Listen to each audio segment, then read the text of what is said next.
Olá, está no ar o TV Câmara Entrevista. No programa de hoje vamos falar de um assunto que merece cada vez mais a minha atenção, o seu interesse e, por que não, a nossa indignação.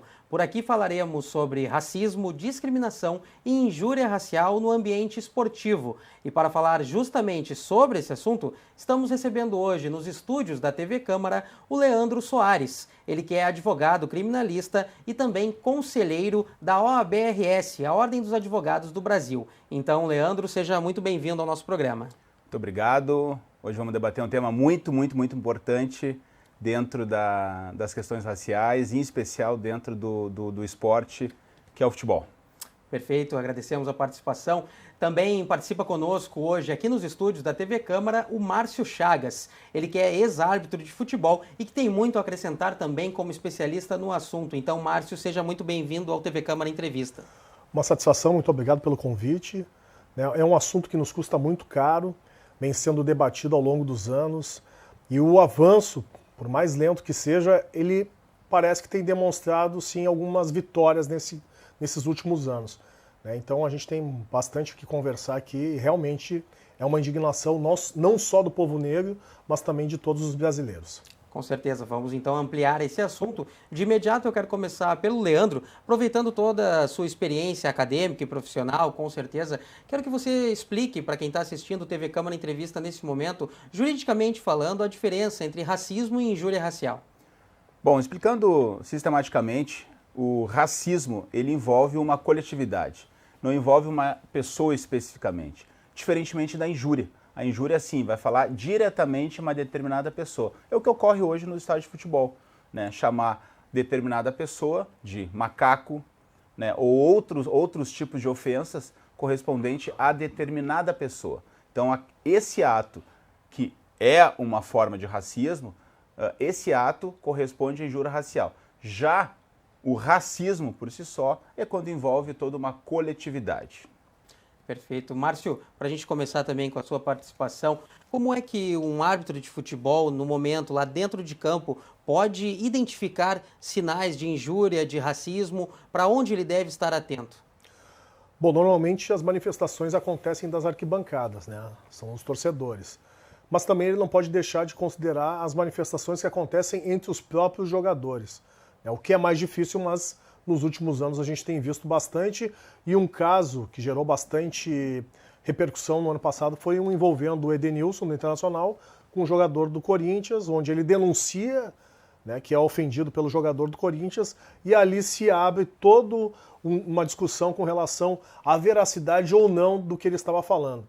Aí foi contratado perito aqui no Sul, foi contratado um perito em Curitiba e, no final das contas, o caso não deu nada. E é essa questão que a gente tem que evoluir, né? Eu acho que foi muito importante a equiparação dos crimes de injúrias raciais com o crime de racismo, para que esse tipo de situação agora seja punida da mesma maneira. Porque tudo, como o Leandro falou antes, caía na esfera da injúria racial, porque seriam ofensas direcionadas a uma determinada pessoa, ofendendo a honra, e nunca caía no crime do racismo, que é um crime imprescritível, inafiançável, mas que desde a Constituição de 1988, 89, ele nunca prendeu ninguém. Então ele é considerado um crime perfeito, porque é o único crime no Brasil que nunca teve nenhuma prisão em virtude do crime de racismo, que a gente vê que acontece no dia a dia, mas infelizmente não aconteceu nenhuma punição severa com relação a isso. Esperamos que agora, com essa equiparação, se dê uma freada, principalmente nos casos, mas quando acontecer, a justiça realmente faça prevalecer o crime e prenda essas pessoas. O Márcio traz à tona para nós a discussão sobre as sanções e penalidades envolvendo os crimes de injúria e de racismo. Então, Leandro, como anda falando da legislação, em que pé anda as punições para um cidadão que cometa esses crimes? Hoje, infelizmente, os crimes de racismo são poucos, né? Como o Márcio disse, a grande maioria dos crimes hoje são os crimes relacionados a injúrias raciais. Então, ou seja, uma pessoa vai lá, determinada pessoa, e chama um homem negro, uma mulher negra de macacos, vai ter um processo judicial. Obviamente, tem todo um trâmite anteriormente. Essa pessoa que sofreu essa injúria racial vai procurar. Hoje nós temos as delegacias de crimes de intolerância aqui em Porto Alegre. Então ela vai procurar a delegacia, posteriormente vai ter que procurar um advogado para adentrar no Poder Judiciário, né? E, consequentemente, vai ter uma penalidade. Muito provavelmente vai ter uma penalidade. E essa penalidade, anteriormente a essa equiparação que nem o Márcio fala, seria um crime de muito menor potencial, ou seja, um crime não tão grave.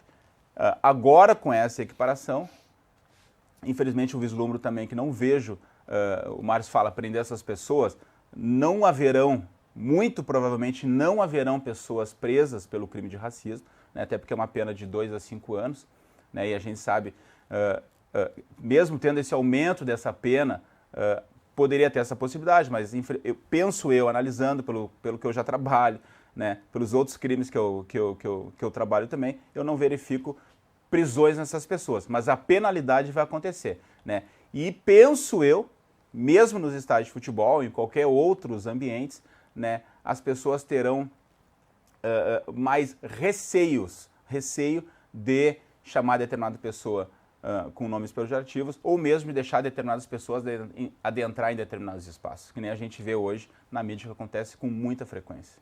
Para ficar bastante claro, tu acredita que as vítimas vão ter mais dificuldade em fazer as denúncias, é isso? Não mais dificuldade. As vítimas farão as suas denúncias, como estão fazendo, inclusive o próprio Observatório do Futebol, ele fala que há um aumento significativo, não vai ter problema nenhum em fazer, mas eu estou falando da sua penalidade. A penalidade em si não terão pessoas presas. E também eu penso que não seria esse o objetivo. O objetivo é penalizar as pessoas, que haja uma penalidade para isso, e essas pessoas, quando tiver lá uma baixa do seu nome, vai ter lá, essa pessoa foi criminalizada pelo crime de injúria racial ou o crime de racismo. Isso sim é importante, isso sim é necessário. E também, pedagogicamente, quem sabe, isso futuramente a gente começa a ter um viés positivo nisso.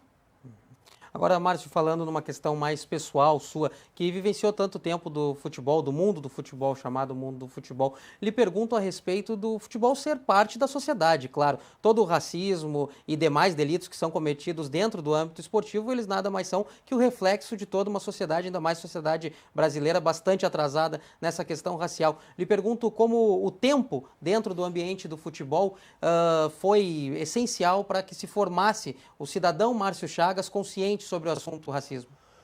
Bom, na realidade essa consciência ela sempre esteve muito latente no meu desenvolvimento desde a infância, né? Nunca foi um assunto romantizado dentro da minha casa, sempre foi debatido e houve sim um preparo dos meus pais para que eu e os meus irmãos soubéssemos como nos posicionarmos quando acontecessem situações de racismo nas nossas vidas. E dentro do futebol se vende uma velha máxima de que é um espaço democrático onde as pessoas transitam de uma maneira harmônica, e isso não existe. A prova viva são os números cada vez maiores catalogados pelo Observatório da Discriminação Racial no Futebol, o trabalho do Marcelo Carvalho, que é um trabalho de excelência no país inteiro, mas aqui no Rio Grande do Sul não tem o reconhecimento nem pela Federação Gaúcha de Futebol, que simplesmente faz um descaso com relação à sua própria pessoa, né? Não o convida para fazer trabalhos com os dirigentes, com os clubes, com os torcedores, com os jogadores. Trabalho esse essencial, de maneira pedagógica, como bem disse o Leandro, né? Que poderia fazer um processo uma diminuição nos casos que vem acontecendo cada vez mais crescente dentro do futebol brasileiro. Mas com certeza o futebol ele me proporcionou muitas coisas boas, que eu gosto de dizer também, porque não são só os casos de racismo que aconteceram, o futebol me proporcionou viajar bastante, conhecer o estado, conhecer o país, dividir o campo de jogo com vários jogadores renomados, não só no Brasil, mas também do mundo afora, que vieram, né, encerrar a carreira no Brasil, mas infelizmente tem essa questão ainda racial que ela é muito forte, né, porque o futebol nada mais é do que e eu faço essa analogia sempre que eu posso, ele é uma representação contemporânea da escravatura muito, muito latente.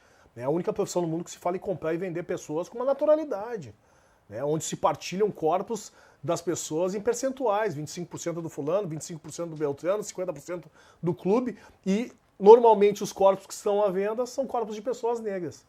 Então, a maneira como se desenha aí no futebol é, nesse viés escravocrata, muito forte. E falando da legislação, Leandro, a Confederação Brasileira de Futebol, que nesse último ano teve pela primeira vez na sua história um presidente negro, um baiano, presidindo a Confederação Brasileira de Futebol, ela acaba de determinar para os próximos meses, já valendo para as competições nacionais em 2023, uma determinação por perda de mando de campo ou perda de pontuação também, em casos envolvendo torcedores dentro dos estádios para os clubes. Lhe pergunto se essa é realmente a melhor solução ou pelo menos uma tentativa de amenizar os casos de racismo no ambiente esportivo, claro, dentro dos estádios brasileiros. Penso que sim, penso que sim. O inciso 1 diz que se não me falha a memória, advertência, multas e perda de mando de campo. E até mesmo a questão disso que o Márcio traz, da questão de envolver atletas, não pode o clube fazer a troca, a venda de atletas também. Confesso que o Márcio talvez possa explicar melhor, não sei qual a efetividade exclusivamente nesse ponto, mas a advertência eu acho que é válido, né? Penso que seja válido, porém, há uma necessidade de ter uma efetividade nisso, porque os clubes são preconceituosos, os clubes são racistas, né? E os clubes, quando eu falo, é na sua comunidade, né? As pessoas que vão lá. O Márcio fala corretamente quando ele fala que o espaço não é democrático, né? E dentro do futebol não há democracia, não há um espaço democrático dentro do futebol. Por quê? A gente pode observar até pelo preço do ingresso. Né? O preço do ingresso para assistir uma seleção brasileira, um campeonato brasileiro, é mais de R$100. Né? Então, onde está a democracia nisso? Né? E aí, obviamente, quem que estarão lá? Né? O que a gente vê hoje com o Vini Júnior pendurando o jovem pendurado com um boneco, né? Um boneco, isso...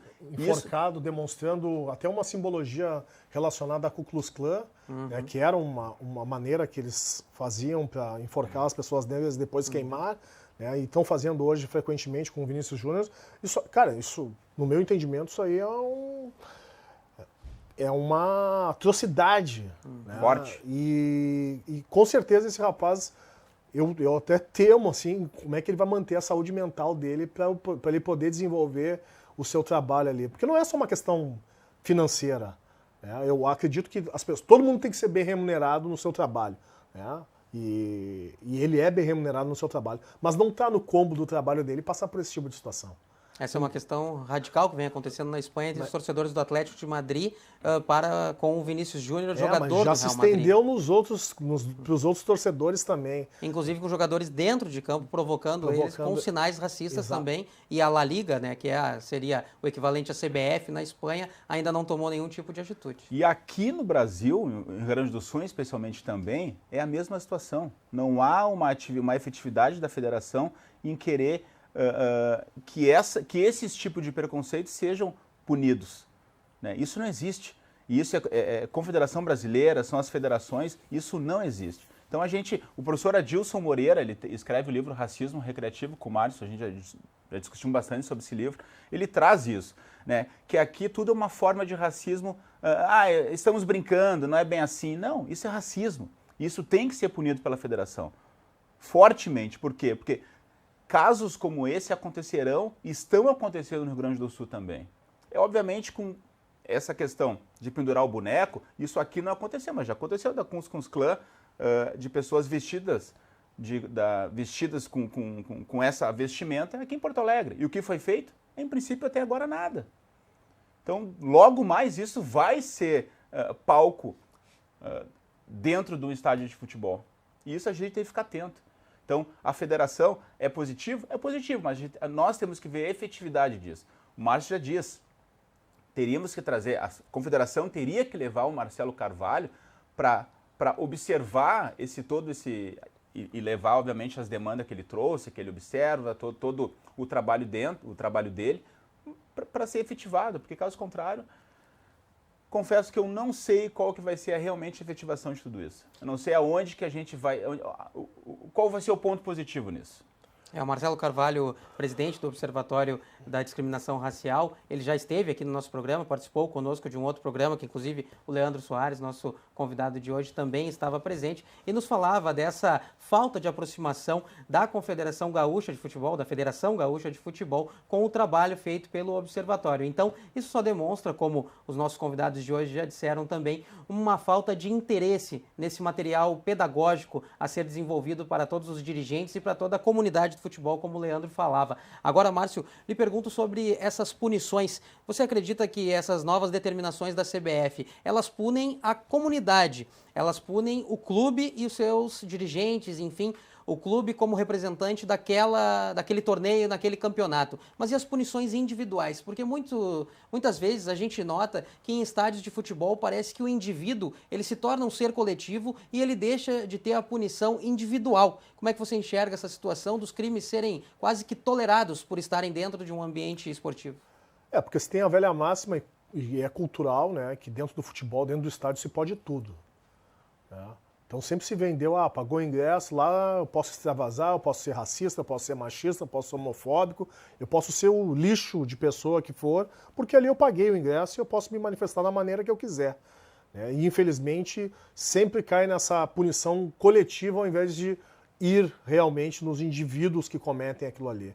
E com toda certeza eu posso afirmar que são casos que são pensados. Né? Que são situações que são pensadas. Os cânticos racistas dentro do estádio de futebol, alguém começa ele. Né? E quem começa ele tem que ser penalizado por começar, por incitar esse tipo de manifestação. Né? Que daí pega o inconsciente coletivo, aí todo mundo se acha valente, né? Entra na onda e se manifesta também. Mas ainda em cima de uma crítica com relação à Federação Gaúcha de Futebol, que no meu entendimento é omissa, né? Que desde 2014, quando acontece o caso comigo e Bento Gonçalves, ela simplesmente vira as costas e me deixa sozinho, não me dá amparo algum, ela continua fazendo isso.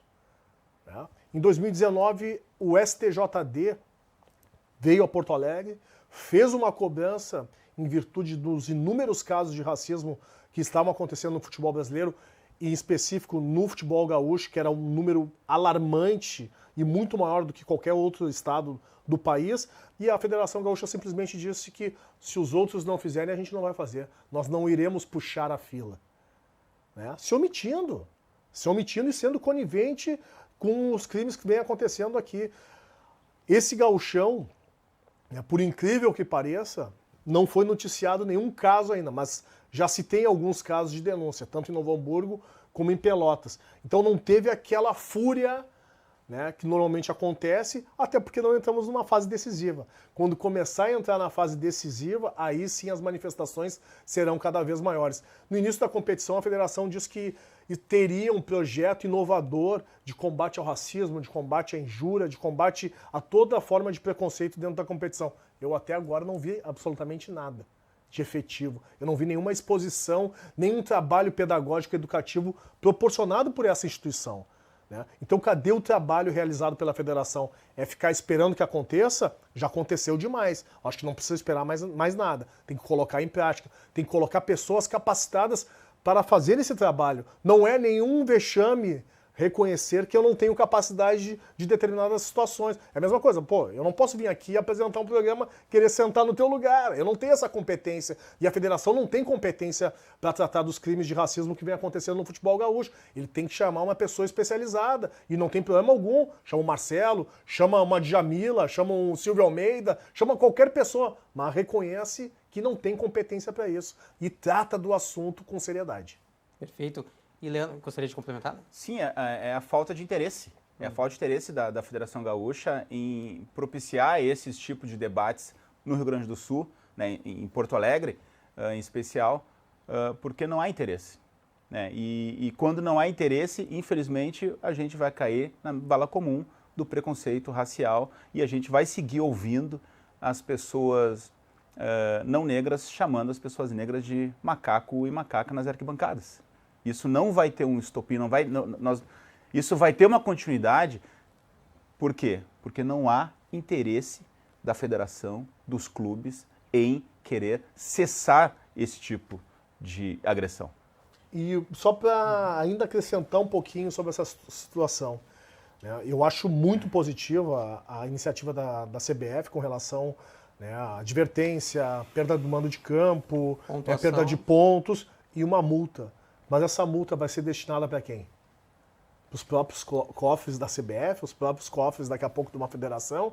Então está sendo rentável lucrar com os crimes que estão acontecendo. Ou vai ser destinado para alguma entidade que faça um trabalho antirracista que possa contribuir tanto na esfera nacional como na esfera estadual. Esse trabalho poderia acontecer dentro da CBF? Exatamente, poderia acontecer dentro da CBF. A gente tem visto nos últimos anos, e também com base no que nossos ambos convidados têm falado aqui no nosso programa de hoje, que as punições não têm sido suficientes, não têm dado conta do recado, não têm amenizado os casos de racismo, muito menos solucionado, levado a zero os casos aqui no nosso país, seja no ambiente esportivo ou não. Então, lhe pergunto, Leandro, se falta mais de um trabalho, como vocês já falaram um pouco aqui, de um trabalho pedagógico e educacional, se a conscientização é o grande norte para resolver essa questão racial e se isso ainda deve perdurar por muitos anos, como é que tu enxerga o ambiente futuro dessa questão racial no nosso país? Não vejo o fim. Eu não vejo o fim e se nós formos observar, eu sempre penso nisso, quando os atletas entram em campo, a grande maioria das crianças que entram são crianças brancas, né? Esse pedagógico, que nem tu mencionou agora, tem que começar da base. Então vamos trazer crianças negras. Infelizmente tem clubes que falam onde nós vamos encontrar. Tem instituições que conseguem propiciar isso. Eu já ouvi isso, Márcio. Não, aqui nós não temos crianças negras, onde que nós vamos... Existem instituições para agregar e levar crianças negras junto com aqueles atletas. Mas eu não vejo, infelizmente, um fim. Mas, como Márcio, eu olhando, analisando, é positivo. Inclusive eu vi, o artigo ele diz que esse dinheiro da multa vai para causas sociais. Né? E aí, obviamente, também tem que articular e ver quais são essas causas sociais e para onde que irão esse dinheiro. E o principal, o fim dessa destinação desse dinheiro das multas. Perfeito. Agora, Márcio, recapitulando um pouco, tu já citaste que passou por um caso, é bastante conhecido de muita gente, mas eu gostaria que você deixasse bastante claro para quem está acompanhando a TV Câmara na entrevista e ainda não entendeu do que se trata uma vítima de um delito como esse, de um crime como esse, o que você passou naquele momento, o que aconteceu e, principal, qual foi o amparo que você recebeu ou não no momento da Federação Gaúcha de Futebol? Bom, na realidade, publicamente as pessoas acreditam que tenha sido um caso só, né? Eu passei por inúmeros casos de racismo dentro do futebol gaúcho. Esse de Bento Gonçalves, que aconteceu em 2014, foi o mais notório. Mas desde que eu comecei a trabalhar dentro da arbitragem, foram situações assim que eu tive que ter um jogo de cintura muito grande para eu dar continuidade na carreira. E aconteceu, inclusive, no meu primeiro ano, em 2004, apitando o Campeonato Gaúcho da primeira divisão, quando um membro da comissão de arbitragem, ainda duvidando da minha capacidade intelectual de redigir uma súmula, me chamou para ir até a casa dele, me deu um papel e caneta e pediu para eu ir anotando algum plano de carreira, e eu inocentemente fui anotando, e ele recolheu o papel e fez a seguinte constatação: pô, a letra realmente é tua. Nós estávamos em dúvidas lá na federação se era tu que preenchia a súmula ou alguém te ajudava, porque é um português muito bom e uma letra bonita. Ali eu comecei a observar que, além de ser bom dentro do campo, eu tinha que ser melhor ainda fora, né, para passar por esses obstáculos. E aí foi caso em Caxias do Sul em 2005, depois em Porto Alegre em 2006. Para eu preservar essa minha saúde mental, que eu mencionei antes do Vinícius Júnior, de 2006 a 2014, que foram 8 anos, todos os jogos que eu ia apitar na Serra Gaúcha, eu não aquecia no gramado e preferia aquecer no vestiário sozinho para evitar os xingamentos, né? Que por mais que eu colocasse na súmula, caía na federação, e aí o TJD simplesmente negligenciava ou nem levava em consideração as denúncias que estavam sendo feitas. Até que aconteceu em 2014, lá em Bento Gonçalves, quando amassaram meu carro a pontapés, colocaram bananas no cano de escapamento, botaram bananas no capô do veículo, aí sim eu fiz a denúncia mais uma vez e ali eu decidi, agora eu vou para frente. Não vou fazer a denúncia somente na súmula, mas também vou falar para a imprensa o que vem acontecendo de uma maneira recorrente, já que a federação negligencia e compactua com isso. E aí, sim, o caso ficou notório, né?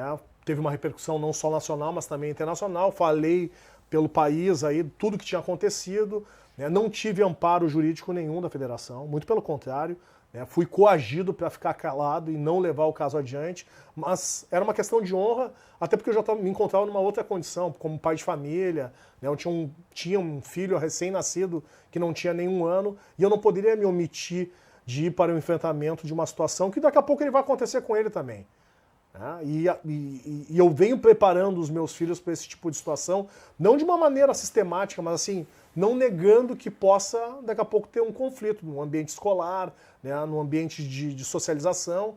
Então é uma temática que ela custa muito caro. O que acabou acontecendo? Eu com 37 anos na época, em 2014, sendo um árbitro aspirante à FIFA, eu tive que sair da arbitragem em virtude de uma denúncia, porque a própria federação tentou fazer uma retaliação comigo. E antes que eles saíssem comigo, eu acabei saindo, e aí posteriormente fui trabalhar como comentarista de arbitragem numa emissora aqui de Porto Alegre, mas infelizmente a federação ela é omissa com relação a esse tipo de situação. E ela podendo calar quem denuncia, ela faz todo um movimento para calar a pessoa, para que as coisas não venham à tona. É tudo sempre numa questão de sigilo. Não fala, fica quieto, deixa assim, que daqui a pouco vai ganhar uma escala melhor aqui, uma escala melhor aqui, ali, para tentar apaziguar a situação e não levar adiante, porque são clubes que são filiados à federação, são clubes que muitas vezes têm interesse e até patrocinam as competições estaduais. Então tem todo um jogo de interesse envolvido nessa situação.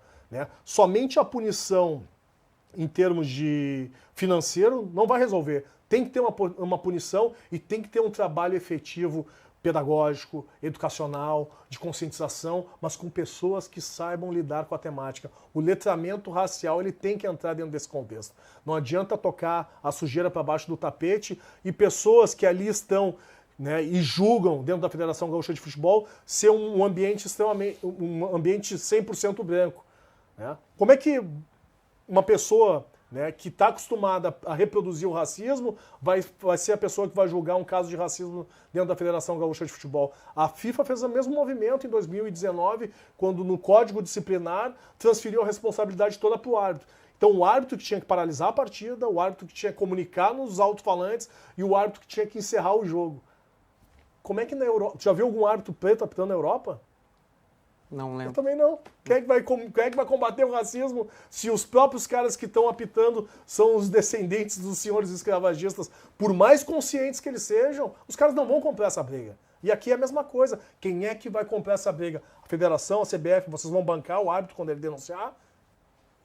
Aí tá a dúvida. E isso é muito duro, né? Como o Márcio traz, né? Muito duro em decorrência de ele estar lá no seu trabalho, né, vai fazer uma denúncia e não tem aquele amparo. E não foi só contigo isso. Podemos citar o Aranha, por exemplo. Né? Foi aqui em Porto Alegre. Aqui em Porto Alegre, na Arena. Aqui em Porto Alegre, na Arena. Santos, Copa do Brasil. Exatamente. E aí a gente vê qual que foi o amparo que esse atleta teve. E aí as denúncias, foram pouquíssimos atletas que denunciaram, porque isso ocorre muito mais. Só que quando tu denuncia, quando tu abre o teu leque e fala, olha, eu sofri racismo, eu sofri preconceito, tu vai pra mídia, tu pode ter certeza que tu vai ter uma penalidade. E essa penalidade, a vítima vai ter uma penalidade de quê? Ser afastada desses espaços. O Márcio, ele traz uma fala dele, que eu sempre falo, da questão do espaço de poder.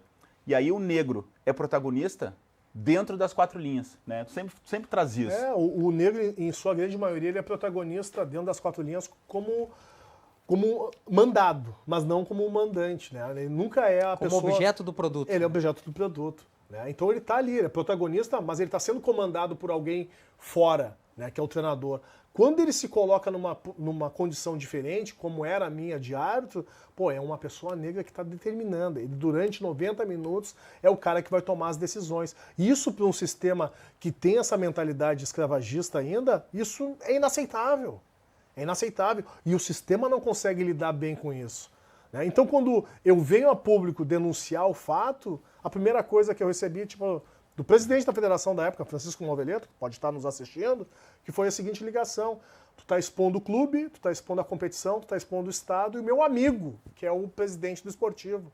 E aí eu questiono para ele, tá, e eu como é que fico nessa história? Bom, vocês estão acostumados com isso. Se o problema é o teu carro, eu pago o teu carro. Então, o material para ele é muito mais importante do que a pessoa, do que o humano que está passando por aquele crime. da preocupação dele em saber como é que eu estou lidando com aquela situação toda, me expondo publicamente, a minha mãe assistindo, a minha falecida esposa na época assistindo, a minha sogra assistindo, todos os meus familiares assistindo, Amigos. eu naquela situação ali, né? Tipo assim, como um objeto. Eu pago o teu carro.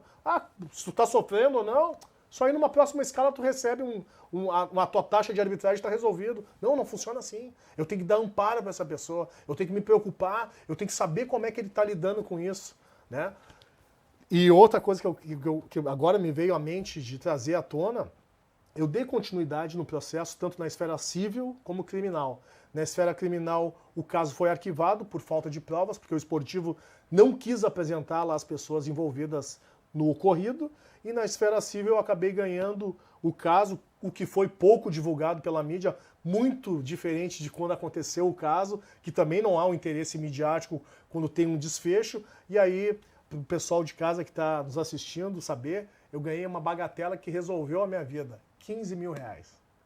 15 mil reais foi o valor que o juiz, né, legitimou não, que ele penalizou a equipe do Esportivo de Bento Gonçalves pelo crime de injúria racial. É pouco, mas para mim é uma vitória, porque como o Leandro falou, está lá chancelado a pena do Esportivo.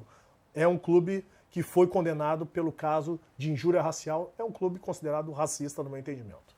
Agora, Leandro, falando desse amparo jurídico e também psicológico que o Márcio traz para a gente, tem uma fala do Márcio aqui que eu gostaria de destacar bastante, que me chamou muita atenção, que é quando você, Márcio, fala na certeza que você tem que o seu filho vai passar por uma situação de injúria algum dia na vida. Aí eu gostaria de levar para o Leandro essa fala e perguntar sobre o apoio e o preparo psicológico que deve ser dado a quem sofre esse crime e traz a vítima. Como a vítima chega para você quando ela quer denunciar um caso como esse, sabendo que, se muito, ela vai ganhar o que o Márcio ganhou, algo na esfera civil, quase que como um prêmio de consolação ali, por ter sido vítima de racismo. Exatamente. Na verdade, é um prêmio de consolação. É um cala-boca, digamos assim. Então, quando a vítima de injúria racial, racismo, me procura, ou procura minha colega, a Eduarda Garcia, por exemplo, a primeira coisa que a gente faz é ir na delegacia. Então, a gente vai na delegacia, faz o acompanhamento. Se tiver testemunhas, geralmente tem testemunhas. Se a pessoa estiver num hall de amigos, né, aí vai ter as testemunhas, mas infelizmente a grande maioria dos casos não há testemunhas, a vítima de racismo está ali sozinha, sem ninguém e sem amparo. E aí é feito um boletim de ocorrência e posteriormente é uma outra situação, essa vítima de racismo vai ter que contratar uma advogado para entrar com um processo judicial, para entrar com um requerimento, com um pedido, por exemplo, de danos morais. Então, não é fácil ser vítima de racismo no Brasil, né? Porque tu vai ser penalizado, tu vai ter que gastar um dinheiro e lá no final tu não sabe se vai dar certo. O Márcio conseguiu os 15 mil reais dele, foi um prêmio de consolação, como tu disse, mas foi uma vitória, né? Foi uma vitória pessoal dele e, consequentemente, uma vitória da ancestralidade e de todos os próximos que vieram. Então foi uma vitória dele, mas foi minha também, né? Tendo em vista que por eu ser homem negro, foi da minha filha, né? Que ele é Dino da minha filha, padrinho. Então foi uma vitória de uma coletividade, não foi uma vitória individual. É óbvio que ele traz a vitória individual, né, mas teve uma coletividade nisso. Por quê? Porque foi chancelado que um clube teve um ato racista e está lá comprovado com um processo civil. Agora, Márcio, a gente falou aqui do caso do Edenilson, que gerou grande repercussão no passado, inclusive foi o tema que motivou o nosso programa, que o Marcelo participou junto ao Leandro aqui na TV Câmara. Falamos do caso do Edenilson, trouxemos o seu caso que aconteceu em Bento. São casos de grande repercussão, apelo midiático, como você citaste, com várias câmeras envolvidas e com possíveis grandes provas também colocadas. E quando não há essas provas, essas comprovações, que já não costumam ser suficientes, tem como ter esperança de um desfecho positivo para a vítima? Bom, eu não vou desestimular ninguém, mas eu vou dizer que o caminho é mais difícil ainda, né? Porque tendo todo esse aparato, né, que testemunham, né, e tem ali as imagens que possibilitam com que essa pessoa tenha o sucesso no final da ação, já é difícil. E não tendo, fica aquele negócio da palavra. Infelizmente, no Brasil, a palavra do negro não vale absolutamente nada, porque é como se a gente tivesse que estar o tempo inteiro né, sendo chancelado ou validado por alguém que se sente melhor do que a gente o tempo inteiro. E o judiciário tem uma culpa tremenda com relação a isso, porque infelizmente ele não compra, né, e não valida a palavra de um negro quando ele faz essa denúncia. Uma situação que o Leandro trouxe, que eu gostaria de dizer também, que é bem emblemática e difícil, é quando se chega na delegacia, a primeira coisa que o escrivão pergunta é: tu tem certeza? Tipo assim, cara, tu vai te desgastar. Né? Vai te desgastar. Tu vai te desgastar, tu vai gastar e tu vai levar um tempo. Tu tem certeza que tu quer dar continuidade a isso? É como se fosse um desestímulo. Né? Tipo assim, cara, deixa pra lá, porque não vai dar nada. Não vai dar nada. Mas... Nem mesmo casos como o do seu Jorge, às vezes vão adiante, né? Só refletem que não é apenas no ambiente esportivo, é o reflexo da sociedade racista que vivemos. Sim, há inúmeros casos raciais no Brasil, em Porto Alegre, que é uma cidade tóxica, uma cidade racista. Inúmeros. E os casos que vão na mídia são pouquíssimos os casos, porque há inúmeros relatos que eu recebo de pessoas envolvidas, pessoas vítimas de racismo que não dão uma continuidade pelo fato que o Márcio trouxe. Vai chegar na delegacia, pode estar desassistido. Vão ser ridicularizadas, talvez. Também. Muito, muito. Esse é um fato que acontece com muita frequência e também da pessoa, às vezes acontece no ambiente de trabalho, essa pessoa não quer se envolver no ambiente de trabalho. Por quê? Porque é a parte mais fraca. Daqui a pouco, olha, vamos demitir essa pessoa para não dar continuidade nisso ou para afastar aqui desse ambiente. Então a vítima do racismo sofre. O racismo é muito duro, né, com as pessoas negras. É muito duro e mata, né? Mata aos poucos. Por isso que há a necessidade da gente se fortalecer, né, como pessoas negras.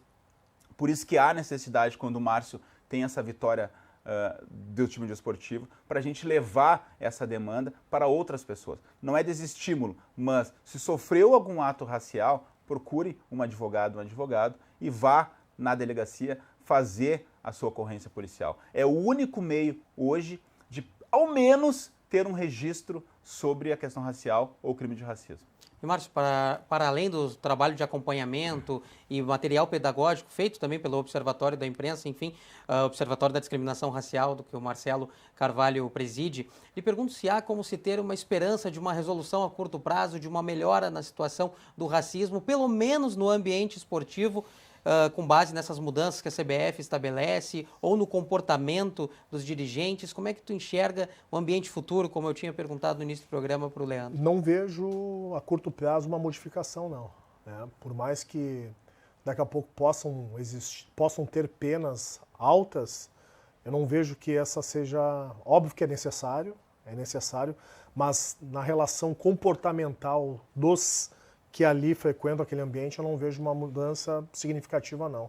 Eu acredito que é um processo a longo prazo, é um processo de educação, né? Então é um processo que ele vai ser transformador, mas não para a minha geração, nem para a tua, para de repente dos meus filhos, dos meus netos, mas agora, assim, de imediato eu não vejo uma modificação, não.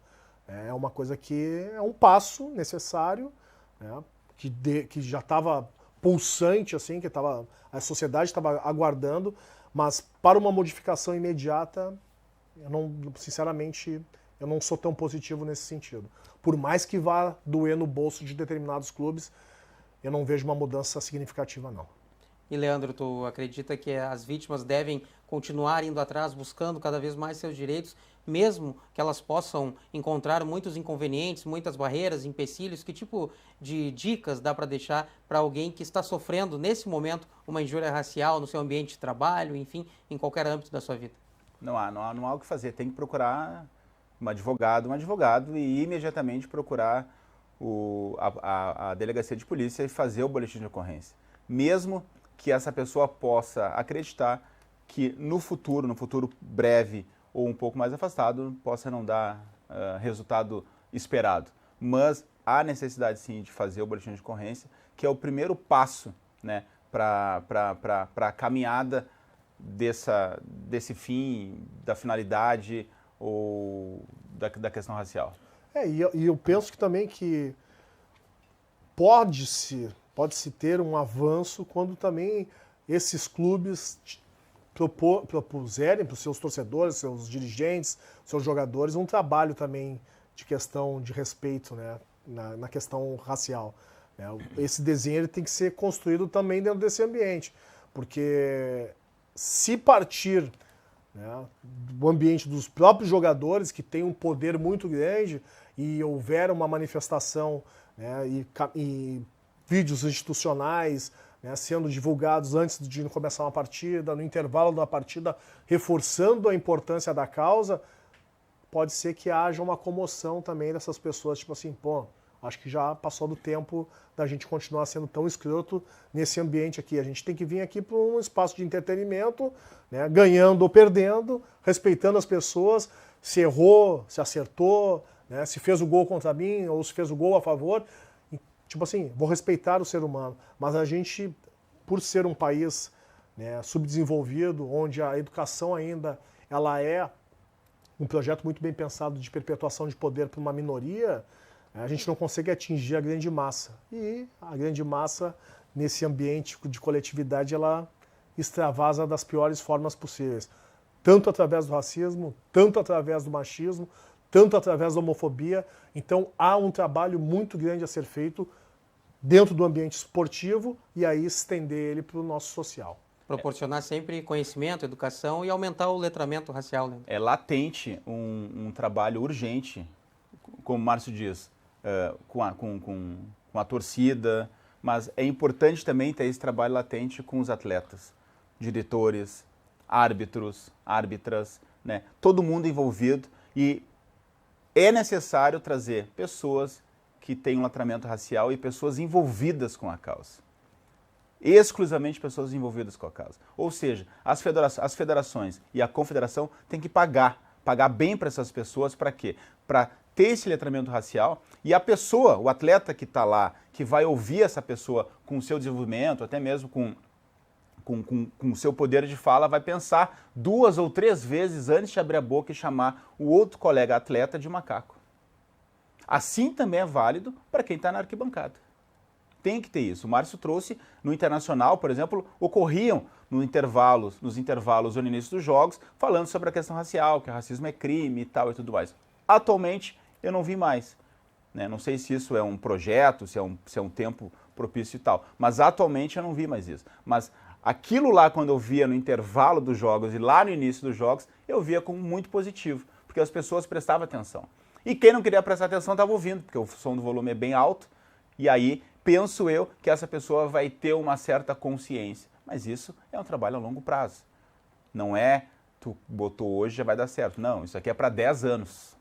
Campanha constante. E cito um exemplo bem simples que é recente dentro do futebol, que houve uma modificação no comportamento dos torcedores, que era com relação ao arremesso de objetos, sabe?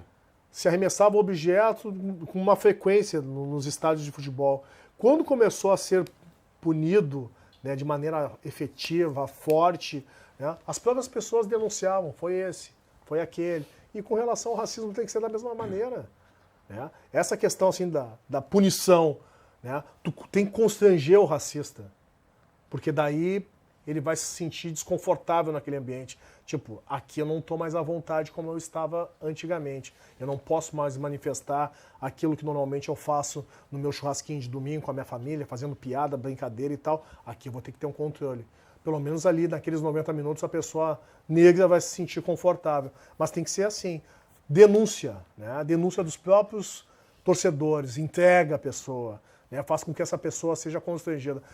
O Leandro traz um fato que realmente, né, eu comecei a refletir aqui durante o programa. De repente a prisão, né, aquela prisão de ir para cadeia e tal, não seja o melhor processo, a melhor penalização, mas uma pena exemplar ela tem que cumprir. Nem que ela tenha que passar um mês, tu vai fazer um serviço comunitário lá no quilombo, tu vai aprender como é que é a dinâmica dentro do quilombo, tu vai reproduzir isso para tua família, tu vai ser ensinado. Já que a Lei 10.639 não é cumprida nas escolas, essa pessoa vai ter a possibilidade de aprender a importância, né, do povo africano, da construção desse país em termos de riqueza, e são várias.